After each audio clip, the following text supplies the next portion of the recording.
Management of the Volta River Authority have extended support to thousands of affected victims of the recent flooding that hit communities along the Volta Lake in the Pru East District. The donations, which is the second of its kind, according to the Director of Human Resources at NETCO, Martin Sulemana, is to alleviate the sufferings of the affected population. And Asabit has more. Donations, which is the second of its kind, is in line with the recent devastations caused by the rise in the water level of the Volta Lake as a result of weeks of heavy rains. Management of the Volta River Authority, who are extending support to the affected communities in the Pru East Enclave, says the move is to alleviate the sufferings of the flood victims. Martin Sulemana is the Director of Human Resources at the Northern Electricity Distribution Company. VRA recognizes that as a result of the rise in the water levels of the Volta Lake, some communities have been displaced. Some have lost their homes and farms and so on, and so livelihood has become a challenge to them. In recognition of that, management of the Volta River Authority has decided to come to their aid by giving some items out to them as part of the Volta River Authority's corporate social responsibility. Mr. Martin Sulemana says the move is also to help cover other affected victims who could not benefit from the first batch of donations made in November last year. We were here a few months ago to do a similar presentation, but that was to be given to, it was an appeal made by the Member of Parliament for the constituency, and the other responded by giving out those donations. But this particular one is also meant for the people who were not covered in the first instance, and we are here to do that so that with the help of the Assembly and NATMO to get to the right people. District Chief Executive for Pru East, Alhaji Adams Abdullahi, was thankful to the Volta River Authority for the donations, but was quick to appeal to other well-wishers to support the district's quest to relocate the affected communities to a much higher ground to avert future occurrences.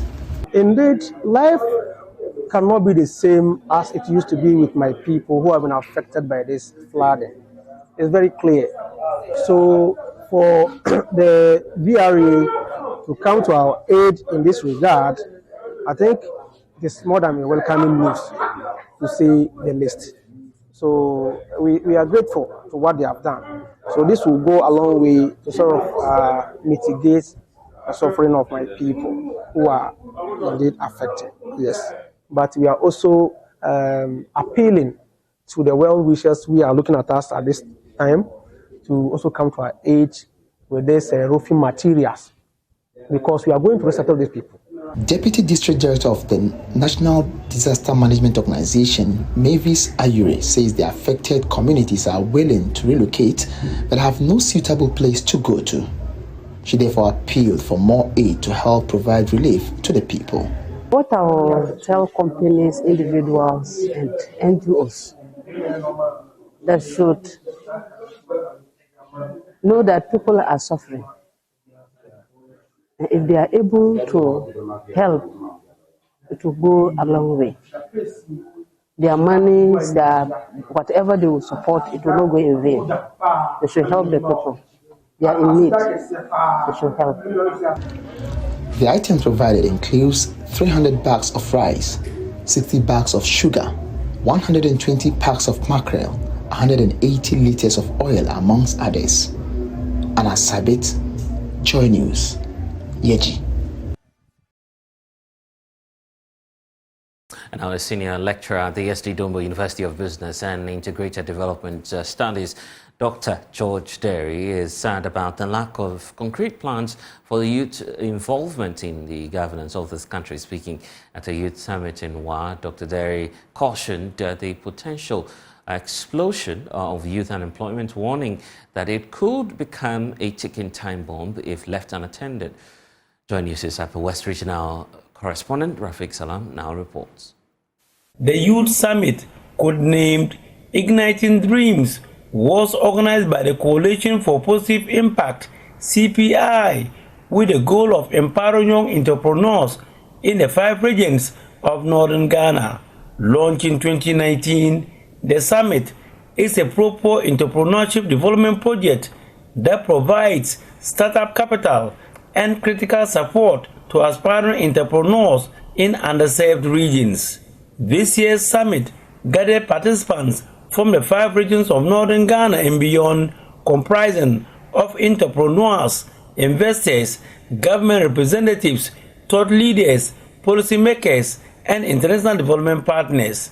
Diverse panels delve into critical discussion addressing pertinent issues affecting northern Ghana's development. The 2-day summit was held on the theme Developing Northern Ghana through Leadership, Innovation, and Entrepreneurship. A senior lecturer at the Simon Diedon Dombo University of Business and Integrated Development Studies, SDD Yobates, Dr. George Derry, emphasized government's limited efforts in involving youth in the country's governance. I've had the opportunity also to meet key stakeholders in all the 5 regions, including RCC, who are spearheading youth development. And I have done that, submitted the report. We are yet to meet the sector ministers and see how we can conclude, and then put in a proposal to access heavy funding for youth in northern Ghana. The issue is that most of the times our people will talk about the youth, but there are really no plans for the youth. And let me say that we keep on saying that the youth are the future leaders. But if you don't invest in the youth cannot be the future leaders. It's just mere rhetorics. So we really need to invest in the youth. Dr. George Derry reiterated concerns about the ticking time bomb or youth unemployment, warning of potential severe consequences if the issue remains unaddressed. And youth unemployment continues to degenerate. And one thing we don't know as a people is that youth unemployment is a time bomb. At the appropriate opportunity, the country will explode if you don't solve it. There's a saying that water will find its level. When you fail to construct gutters or gullies for waters to pass, they will find their level. So if the youth get to a point they have to survive, they will find their level. And that was what happened with the Arab Spring, where the youth had to get up and take action. So it is important that collectively we address the challenges of the youth as a nation and not just pay lip service to it. Following the presentation of their business concept, a group of 10 young entrepreneurs received awards and support totaling 38,500 Ghana cedis. 12,000 Ghana cedis was given to the ultimate winner. Founder and president of the Coalition for Positive Impact, Mazo Bayoni, shed light on the summit's objectives and highlighted concerns regarding the accessibility of government funds for youth initiatives. We started Igniting Dreams in 2018.